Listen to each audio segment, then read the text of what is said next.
Minha tese de doutorado eu fiz parte aqui na Embrapa Soja, então já conheço um pouquinho da região, a gente está sempre passando por aqui. Eu acho que o Alberto colocou um ponto muito importante. A gente estava num evento semana passada e um profissional da área de economia falou: gente, vamos travar o custo de produção e o preço de venda. Nessa diferença, eu sei quanto que eu vou ganhar e eu tenho só que correr atrás da produtividade. Esquece, de certa forma, trava esses preços de custo de venda e correr atrás da produtividade a gente consegue. Então é um ponto bastante importante. A gente se preocupa muito com o preço de venda e muitas vezes não é aquele que vai te trazer o maior retorno econômico, que no final das contas a gente quer ganhar dinheiro. E nesse sentido, me deram esse tema aqui, inovação que brota do solo. O uso de dados e gestão prática para tomar decisões mais seguras e produtivas no campo. Aí eu falei para o Alexandre, nunca dei palestra desse negócio aí. E a gente foi construindo um conteúdo que particularmente ficou muito bom, tá? Assim, eu gostei muito do que a gente construiu aqui junto e é um tema bastante importante. O que eu vou falar aqui? Um pouquinho da introdução, evolução da agricultura e qual que é o problema, onde que a gente está hoje. Coleta de dados. Não adianta a gente ter dados se não são dados confiáveis. Quem tem uma pessoa na fazenda responsável só por fazer gestão de dados? Tem que ter esse profissional, tá? É um profissional bastante importante. Processamento de dados, a gente entender o ambiente produtivo e alguns manejos para a gente aumentar a produtividade, tá? Esse exemplo aqui, a evolução da produtividade está ligada ao conhecimento. Olha que legal, Revolução Verde. Lá em 4.000, vou ler para vocês aqui, 4.000 a.C., lá os sumérios, eles pegavam e traziam a água do rio Eufrates com nutrientes e água, trigo e cevada na região, 2 toneladas por hectare. Hoje tem lugar no Brasil que a gente não produz 2 toneladas de trigo por hectare. E eles lá em 4.000 a.C. estavam produzindo 2 toneladas. Aqui no Reino Unido, em 1700, o pessoal fazia uma rotação de cultura chamada Norfolk Rotation. O que eles faziam? Produziam trigo com leguminosa. Produtividade nessa região de 2 toneladas por hectare. Trigo na Europa, nem 1.000 quilos. Menos a metade deles. Quem faz rotação aqui, gramínea e leguminosa? Nossa revolução mais recente aqui, nos anos 70, 60, produtividade de milho passou de 2 toneladas por hectare, né? Função do quê? Melhoramento genético, desenvolveu novas cultivares, mas principalmente pela oferta de nitrogênio disponível pós-Segunda Guerra Mundial. Ofertamos a nitrogênio, aumentou a produtividade. E a revolução atual? População mundial aqui de 8 a 11 bilhões de pessoas. Daqui um pouquinho da minha experiência. Eficiência. Todo mundo está cobrando eficiência. Eficiência ambiental, a gente precisa ter digitação e automação dos dados, mineração dos dados e produtividade. Um exemplo aqui da soja, acima de 100 sacos por hectare. O Abud deve ter falado bastante com vocês ontem. No final da história, de 4.000 a.C. até o presente, o que está aumentando a produtividade? Aí esses autores colocam que é um vagão, né, ou podia traduzir para uma carroça, puxado por 2 cavalos. Aumento de nitrogênio e aumento de água. Basicamente é isso. A gente precisa dar mais nutrientes para a planta e mais água, associado com o melhoramento genético, tirando vantagem dessas ofertas. Se a gente não der mais água e comida para a planta, ela não vai produzir mais, tá? Então a gente tem que estar bastante atento a esse ponto. E a produtividade é o resultado de múltiplas camadas de informação. Olha o que a gente tem aqui, uma planta. Só essa planta aqui, a gente tem especialistas que passam a vida inteira estudando fisiologia de planta para entender como é que ela funciona. Mas a gente não produz soja, ou milho, ou trigo com uma planta. Tem outras, já tem competição entre elas. Tem plantas daninhas, tem o solo, compactação, nutrientes, limitação biológica, nematóides, aí, tirando muita produtividade da gente. A gente tem o clima, temperatura, radiação, fotoperíodo, CO2, chuva, água disponível no solo, pragas e doença. Produtor que conseguir fazer gestão de todas essas informações na cabeça é gênio. Então, por isso que a gente precisa de ferramentas para ajudar a gente. E qual que é o cenário atual? Quem já viu isso aqui? A lei do mínimo. Lá já tem os nutrientes, o nutriente mais limitante está limitando a produtividade. Quem será que está limitando nossa produtividade hoje aqui? Clima ou manejo? O que está limitando é manejo. A gente está perdendo de 30% a 50% do potencial de produtividade que o clima está disponibilizando para a gente por causa do manejo. Esse é o cenário atual da agricultura. Então a gente perde de 30% a 50% do que o clima entregou para a gente por causa do manejo. Bom, e como é que está a agricultura brasileira evoluindo em termos produtivos? Aqui a gente tem um gráfico, dados do IBGE, de 74 até 2023, ano de colheita, e aqui alguns locais. Brasil, peguei Palmital em São Paulo, Londrina, média do Paraná, Guarapuava e a vermelha é a média desses locais. Esse númerozinho aqui, ó, é o quanto a gente está ganhando de quilos por hectare por ano, lá de 74 até 2023. Média Brasil, 41 quilos por hectare por ano de ganho de produtividade. Essa é a média nacional. Menos de um saco de incremento por ano. Se a gente pegar o Paraná, 38, Londrina, 30, e a média desses locais, 38 quilos por hectare. Será que isso é bom? Será que é um valor bom? Será que o custo de produção está aumentando quanto? Né? Então vamos analisar esse número aqui, 38 quilos por hectare por ano. Quase meio saco por ano. E aí eu fiz uma análise. Vamos pegar o que o SESB está fazendo, as áreas participantes da competição, e vamos fazer uma análise. Brasil, qual que é o ritmo? Se a gente seguir o ritmo atual, quando que a gente vai chegar em 80 sacos por hectare? De 70 até 2020, mais ou menos aqui 0,1 sacos por hectare por ano. E atualmente a gente está com uma média aqui mais ou menos de 55 sacos por hectare. Um pouquinho para mais, um pouquinho para menos. Nessa taxa, em 2055, a gente vai chegar em 80 sacos por hectare. Mas a gente não vai chegar. Porque se a gente manter essa taxa aqui, esse produtor não vai chegar lá em 2055. Tá? Se a gente pegar o SESB, peguei aqui a média dos 10 melhores produtores do SESB dos últimos 10 anos. Mais ou menos 3,6 saco por hectare por ano de ganho, da média dos 10 melhores. E eles chegaram aqui em 2020 em 118 sacos por hectare. Até 2030, se a gente seguir nessa toada, média de 160. E esse ano, vocês estão acompanhando as notícias, estourou de produtor passando de 100 sacos por hectare. Tá? Se eu pegar aqui 80% disso aqui, passar lá do nosso 0,7 para 3 sacos por hectare por ano, dessa média aqui de 55, em 2030, a gente chega em 85 sacos por hectare. Esse cara vai se manter no agronegócio. Tá? Então a gente tem que aumentar a eficiência, a gente tem que subir mais rápido essa taxa de aumento de produtividade. E os exemplos estão aí.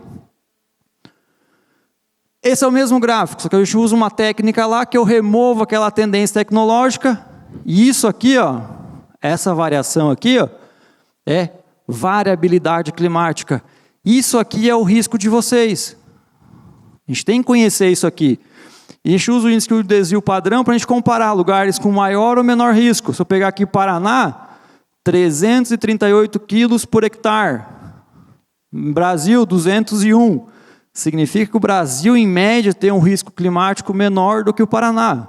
Se eu pegar aqui Londrina, 336, Palmital, 465 e Guarapuava, 282, eu tenho Guarapuava com menor risco, Londrina e Palmital com maior risco. Então eu tenho um risco associado. Olha a variação, isso que é em função das condições climáticas para a soja. E o milho? Isso aqui é o milho safrinha. Olha essas linhas. Se a tendência para os mesmos locais, média Brasil, mais ou menos 2 sacos por hectare por ano, Paraná aqui com 100 quilos por hectare por ano, Palmital 165, então a gente está tendo um ganho de produtividade de mais ou menos 2 sacos por hectare por ano. Só que olha a variabilidade climática no milho safrinha, muito maior do que a soja. Os desvio padrão aqui é quase o dobro, triplo em alguns locais. Então eu tenho um risco climático associado ao milho safrinha maior do que a soja. Isso é de conhecimento. Trigo, os ganhos que eu tenho aqui, ó, média Brasil, de 74 até 2023, 43 quilos por hectare por ano. E olha a variabilidade climática. Então, o risco do trigo, olha agora a Guarapuava, 507 quilos por hectare, Brasil 271. Então, eu tenho um risco climático maior nessas regiões, tá? Principalmente para o trigo, milho e soja. Isso é importante para a gente compor o sistema produtivo. A gente não pode pensar mais na soja, pensar no milho. Eu tenho que pensar no sistema produtivo e fazer um planejamento de médio a longo prazo. Bom, e aí, dentro dessa problemática, a agricultura digital ela é fundamental na coleta e processamento de dados para obter resultados e elaborar a estratégia. Então, a agricultura digital não é fazer mapa e mostrar para o amigo. Não é fazer mapa e falar, nossa, que legal, verde, azul, amarelo, está muito lindo esse mapa. Se esse mapa não te trazer decisões de planejamento que te ajudem no manejo, não serve para nada. Então, é um processo de coleta, processar e elaborar essas estratégias. Com o objetivo do quê? Aumentar a resiliência na agricultura, que é a capacidade e habilidade dos sistemas agrícolas em enfrentar e superar condições adversas, como clima, epidemias, pragas e doenças, oscilação de mercado e de custo de produção. Então, aquele produtor que está preocupado em produzir, não está se preparando para aumentar a resiliência, está focando só em produtividade. Eu tenho outros fatores. Mercado e custo de produção não está na nossa mão. A gente não consegue controlar. Então, eu preciso estar tendo essas estratégias para conseguir melhorar. Bom, e aí o que é agricultura digital? Esse é um ponto bastante importante. Eu dividi ela em 3 etapas. A primeira chama inputs, coleta de dados, amostragem de solo, compactação, dados de clima, NDVI, e não adianta só ter o dado. Isso aqui tem que ter qualidade de coleta, tem que ter uma equipe treinada, tem que coletar na época certa, tem que fazer de forma adequada. Senão meu dado vai ser errado e eu vou gerar uma informação que não é compatível com a realidade e eu acabo tendo um problema nessa interpretação. Mesma coisa quando você vai fazer uma análise de sangue. O que o pessoal fala? Fique pelo menos 8 horas sem comer, vem de jejum para você ver a glicose. Se tomar café e chegar lá fazer o exame de sangue, vai fazer igual, mas aquela interpretação vai estar errada. Solo é a mesma coisa, NDVI, dado climático, vou mostrar um exemplo aqui para vocês, isso é extremamente importante. Então, a entrada de dados, vou para uma análise, tá? Vou ter meu laboratório de solo com tecnologias, ter confiança nessa análise de solo, testar, ver se ela é boa. Vou passar por um processo de processamento de dados, a gente fala muito em inteligência artificial, processar essa informação, interpretar tudo isso aqui para eu ter as minhas recomendações. Potencial produtivo, vou falar do termo de yield gap, previsão de safra, recomendações, considerando o sistema produtivo e avaliar no final de tudo isso qual que foi a eficiência do meu manejo naquele local, tá? Bom, coleta de dados. Isso aqui é muito importante. Você pode ter a melhor tecnologia de processamento de dados, mas se você coletar esses dados de forma errada, elas não vão te trazer resultados. Então, a coleta de dados é inúmeras informações. Um exemplo, dados de solo e de clima. Estação meteorológica. Quem tem estação meteorológica na fazenda?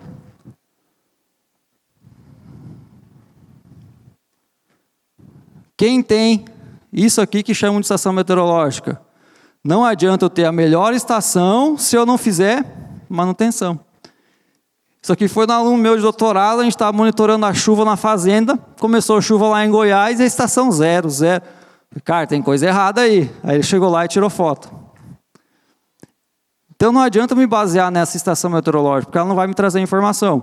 Então eu tenho que buscar informações que me possibilitam transmitir essas informações de forma com qualidade e com uma frequência boa. Outro ponto, coleta de dados de solo. Isso aqui, ó, se não é da área daqui, é do vizinho. Que eu pesquisei lá Bela Agrícola e peguei uma área vizinha aqui. Eu não tenho nenhuma informação desse talhão, tá? Isso tudo na plataforma. Definimos o relevo. Isso aqui é o relevo desse local. Já é uma informação para a gente estar trabalhando na coleta de solos. Tenho esse relevo, faço uma amostragem grid, mando o meu sistema definir. Veja que quando eu mando o sistema definir, ele não sobrepõe os pontos com o relevo. Então eu vou lá e reajusto. Coloco os pontos de coleta onde eu tenho diferentes relevos. E eu posso associar outras informações. Olha aqui uma imagem de satélite. Isso aqui é uma imagem RGB mostrando que o talhão está totalmente igual. Ah, mas se eu pegar um NDVI, opa, já começo a ver algumas coisinhas diferentes. Se eu pegar um outro índice vegetativo, e aí existe vários de diferentes formas, eu já começo a enxergar que minha cultura aqui em 1º de fevereiro de 2025 já tinha algumas diferenças. Será que isso aqui é resultado do quê? Do solo, do plantio, da adubação que eu fiz na área? Então eu já começo a enxergar coisas diferentes. Posso fazer um registro da cultura que eu estou utilizando. Então peguei no meu talhão, sei que plantei a soja aqui início de outubro, com tantos dias de ciclo, plantei o milho segunda safra nessa data, e aí vou gerar as informações. Então esse processo de coleta de dados, se eu fosse dar um conselho para vocês, esse é o principal. Não vá coletar um dado só por coletar. Colete com qualidade, porque é essa informação que a gente vai processar. Se você não processar naquele momento, a informação vai estar registrada e você pode utilizar ela posteriormente. E o que é esse processamento de dados? Aqui é um exemplo de um estudo que a gente fez. Coletou um monte de análise de solo, fez análise de laboratório, usou um algoritmo para me explique nesse conjunto de dados quais os fatores tiveram maior peso.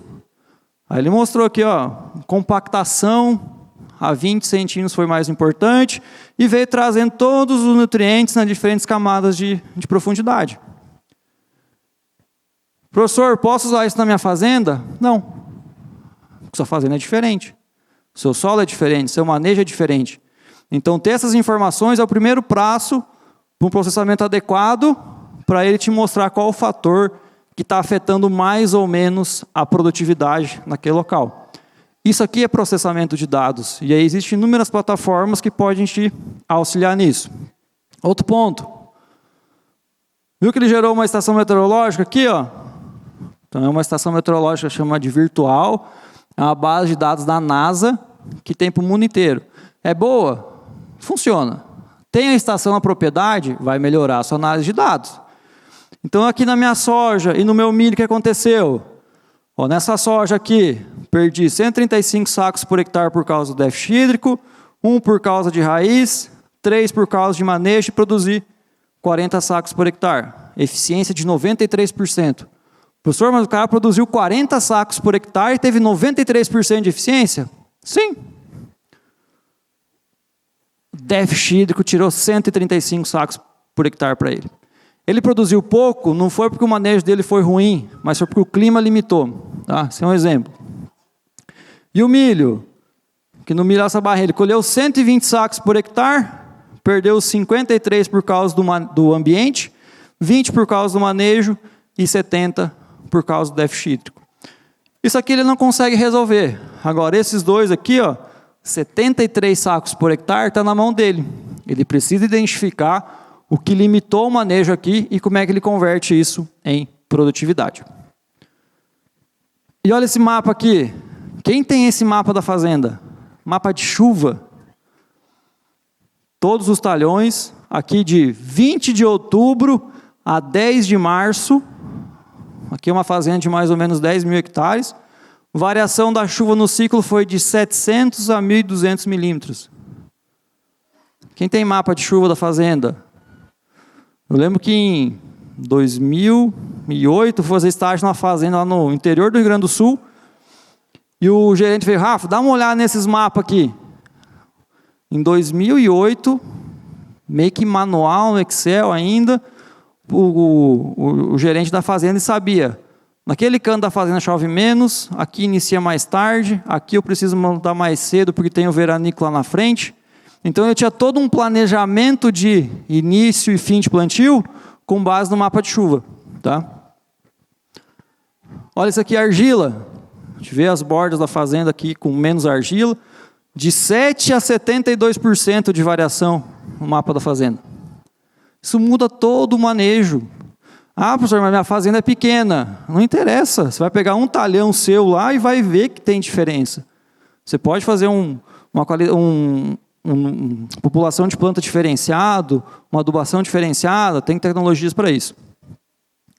Resistência à penetração, aqui já coloriu um pouquinho mais, de 0,4 a 7,6 megapascal. Vou mostrar como é que a compactação impacta na produtividade. Cálcio, também, de variação ao longo da fazenda.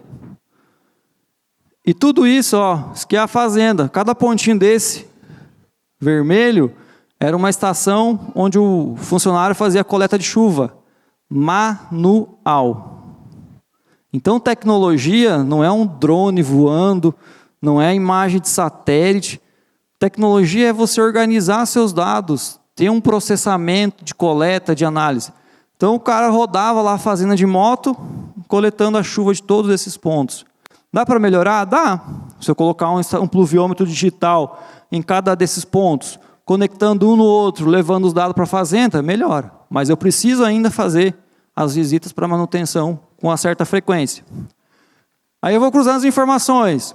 Relevo. Aqui, provavelmente deve ser argila. Está meio difícil para mim ler, mas são informações diferentes que vão sobrepondo. Chuva.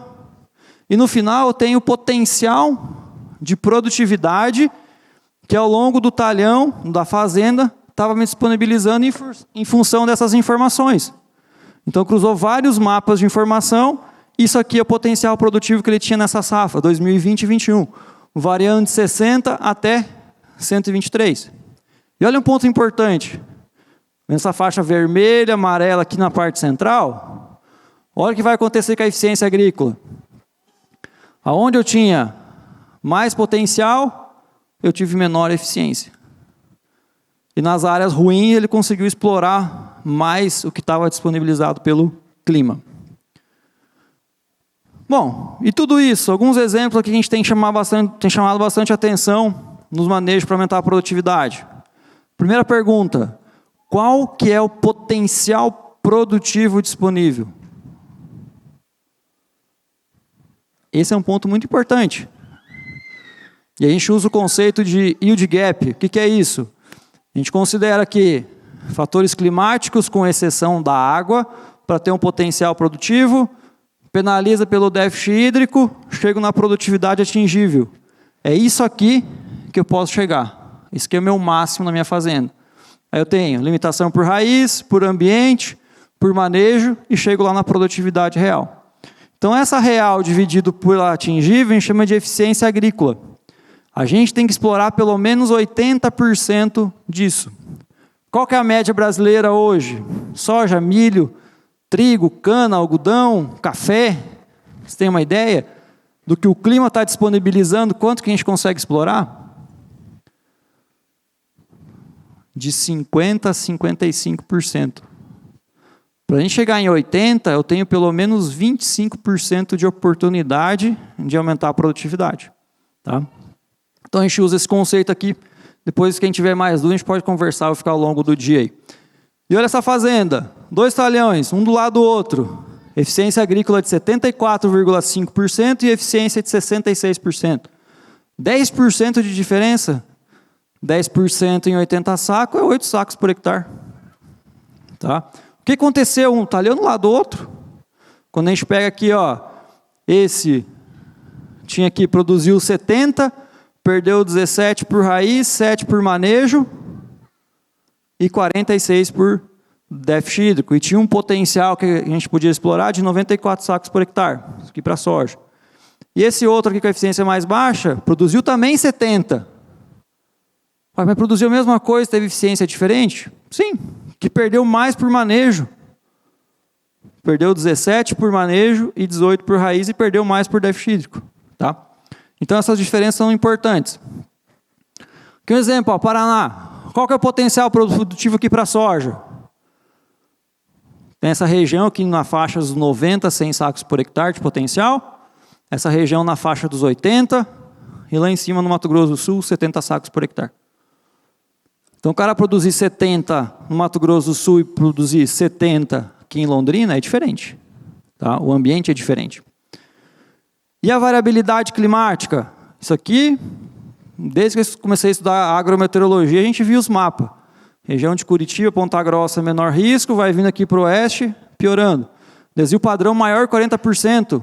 Significa um ano bom, um ano ruim, ano bom, um ano ruim. A gente tem que colocar na ponta do lápis isso, na hora de fazer as contas financeiras.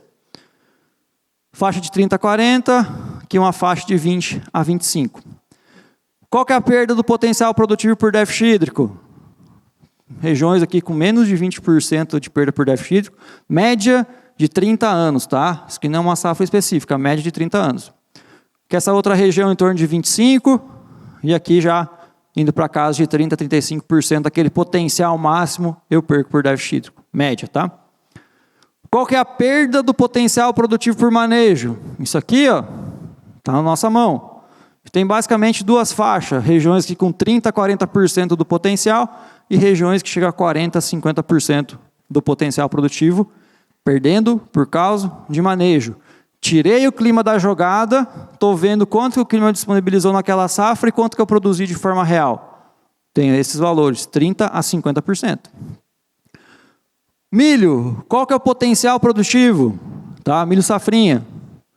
Tem uma faixa aqui de 210 sacos por hectare de média histórica, isso com uma data de plantio boa, se não me engano, final de janeiro, tá?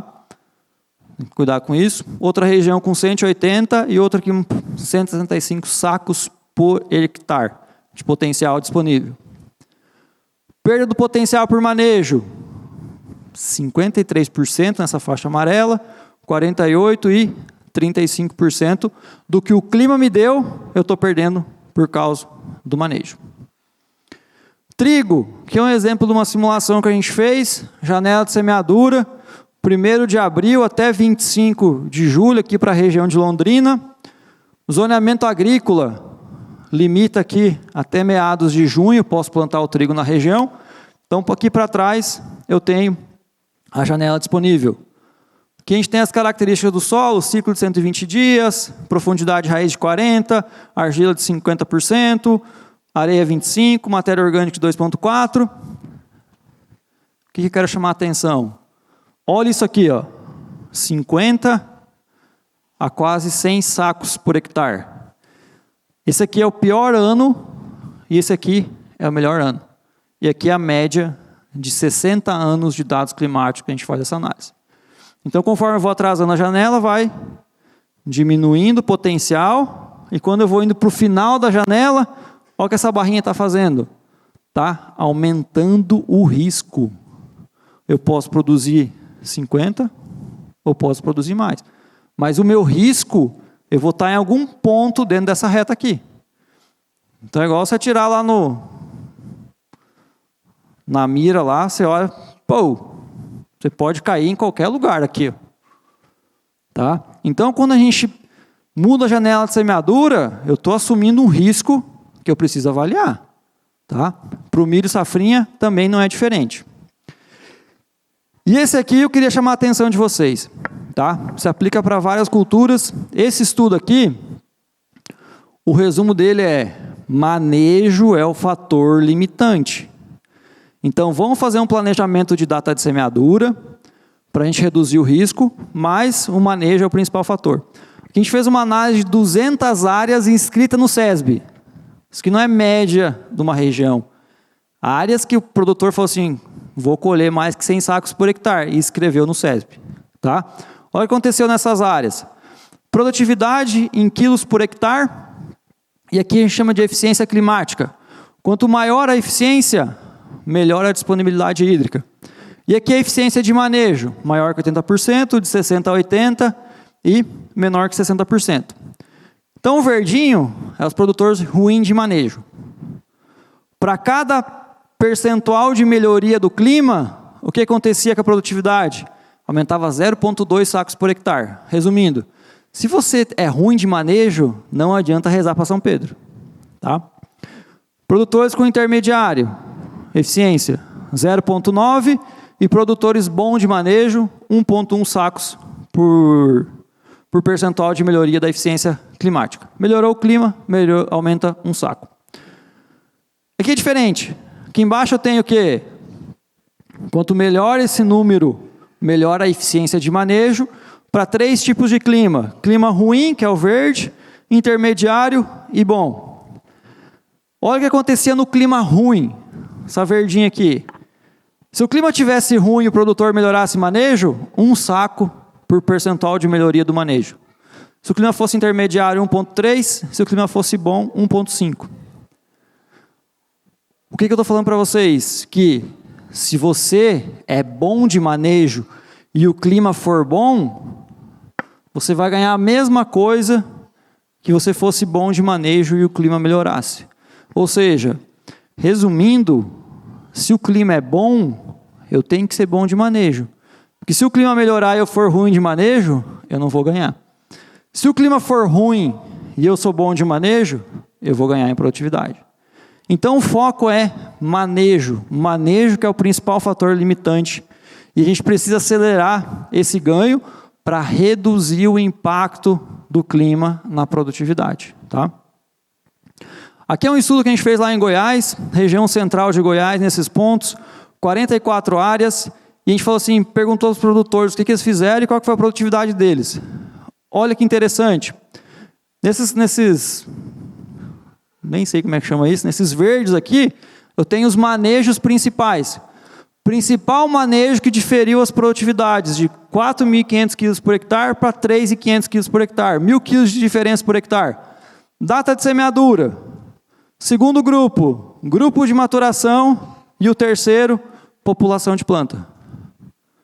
Qual que é o custo de produção para mudar a data de semeadura, grupo de maturação e população de planta? Então, os 3 principais fatores que influenciaram a produtividade desses produtores não tem aumento de custo. Depois entrou fungicida, inseticida, dose de NPK. Onde que está a dose de NPK? Aqui embaixo. Tá? Então, a gente está vendo uma consistência desses 3 fatores influenciando a produtividade. Esse aqui é um ponto importante. Quem que agora, em julho, para e faz o planejamento da soja e do milho safrinha? Sistema de produção, 50% de argila e um ciclo de 120 dias para a soja e para o milho. Isso aqui, ó, 1º de outubro até 25 de janeiro, produtividade de soja em sacos por hectare, tá? Pega aqui uma data mais ou menos de 20 de outubro, que eu estou com uma média maior, valores mais altos de produtividade, vou ter um valor bom de produtividade. Se eu plantar em 20 de outubro a soja, eu vou plantar meu milho safrinha quando? 19 de fevereiro. Olha o que aconteceu aqui, ó. Já caiu bastante produtividade. Já estou entrando numa janela de mínima. Isso para um ano neutro, que é a tendência que a gente está tendo para a próxima safra. Ainda não dá para bater o martelo. Tá? Então já estou entrando no risco. Então lá em 20 de outubro, eu já sei que o meu milho safrinha vai cair numa data com risco mais elevado. Então eu tenho que fazer as contas. Se eu produzir aqui 90 sacos de milho safrinha por hectare, será que compensa? De média? Ou eu vou arriscar, dar um tiro e acertar o ano bom? Agora se eu pegar o milho safrinha, ó, melhor data de plantio, que 15 de janeiro, eu vou ter que ou mudar o ciclo da soja, ou antecipar o bastante possível aqui na janela. Aí eu não sei te dizer se tem que dar uma olhada no zoneamento, quanto que é a abertura aqui para a região. Tá? Então a gente tem que planejar isso. E olha lá, ó, planta de cobertura. Já tem bastante trabalho mostrando que planta de cobertura aumenta a produtividade da soja. Então vamos fazer a conta do custo de produção da planta de cobertura com o que eu vou ganhar na soja. Será que não compensa naquele ano que atrasou muito o plantio do milho safrinha? Outro exemplo, população de plantas, que é um trabalho que a gente está fechando. Área foliar, mais ou menos de 4, para mim chegar no máximo de interceptação de radiação solar. Então eu vejo muito falar assim, esse ano foi nublado, produziu pouco. Gente, não tem como a gente aumentar o sol. Não dá para aumentar o sol. Agora, melhorar a estrutura de dossel para interceptar mais radiação, a gente pode. Então vamos trabalhar com a população de planta para buscar isso. Sistema radicular, que é um estudo que a gente fez para Ponta Grossa, para soja. Se eu sair aqui de 60 centímetros de raiz e ir para 1,5 m, eu aumento 50% a produtividade média. Mais água, mais nutriente, maior potencial. Outro exemplo, compactação. Dados do SESB. Aumentou a compactação, caiu produtividade. Crescimento radicular em função do oxigênio. Menos de 1% até 21% de oxigênio. A raiz precisa de oxigênio, nosso solo precisa estar descompactado. Essa aqui é muito legal, eu gosto muito dessa foto. Raiz sem alumínio, raiz com alumínio. Qual que vai produzir mais? Aqui, o que o pessoal fez? Colocou cálcio na solução e foi medindo o crescimento radicular. Nesse ponto aqui, tirou o cálcio de uma amostra e na outra deixou. Olha a diferença. Parou de crescer, continuou o crescimento radicular, o alongamento da raiz. Aqui um exemplo. Solo de Piracicaba, raiz concentrada a 0,20. Solo lá em Goiás, raiz mais profunda. Da onde que a planta está tirando essa água? Olha lá em Piracicaba, 80% da evapotranspiração veio de 0 a 20. Em Goiatuba, 80% a 80 centímetros. Então, uma raiz a 20 centímetros, ela tem água para 5 dias no máximo. Uma raiz a 80 centímetros, ela tem água para pelo menos 15 dias. Então, eu tenho que buscar água em profundidade, vem nitrogênio, aumenta o potencial produtivo. E para a gente fechar, o desafio que a gente tem é o quê? A gente tem vários sistemas produtivos com solos e clima distinto. Soja, planta de cobertura, soja, trigo, soja, milho com braquiária, diferentes tipos de clima. Então, a gente tem que pensar no sistema de produção. E a agricultura digital, o objetivo é a gente aumentar a eficiência, seja em diferentes pontos do processo. E esse conceito de yield gap, a gente traz aqui, é não tomar mais a decisão exclusivamente numa análise de solo, ou numa imagem de NDVI, ou na produtividade. A gente olhar várias informações, clima, produtividade, NDVI, cultivar, fertilidade, compactação, pragas, textura do solo. Botar mais uma camada aqui, travar custo de produção e preço. Isso também é extremamente importante. No final das contas, a gente quer ganhar dinheiro. Então, eu uso isso para fazer uma interpretação e ver como é que está a minha eficiência. Hoje, média Brasil, mais ou menos 50%. E depois eu reprocesso as informações. Vou perder por manejo, vou perder por déficit hídrico, vou perder por raiz? Vou. Mas, pelo menos 80% do que o clima está me dando, a gente pode estar explorando. Tá certo? Então, vamos trabalhar com multicamadas e vamos usar as ferramentas digitais para a gente conseguir explorar isso. A gente lançou um curso, quem tiver interesse, a gente trabalha com o Yield Gap, tá? É um conceito bastante novo na agricultura, mas traz muita informação que a gente pode estar trabalhando. E a gente também lançou esse livro aqui, Ambiente de Produção para a Cultura da Soja. Em breve a gente está disponibilizando ele online, quem tiver interesse, só pesquisar. Pessoal, muito obrigado pelo convite. É um prazer estar trocando uma ideia com vocês aqui, trazendo alguns pontos de vista que a gente tem, com algumas informações. Ao longo do dia eu vou estar aqui no evento. Qualquer coisa pode chegar, a gente pode estar trocando uma ideia. Obrigado, pessoal.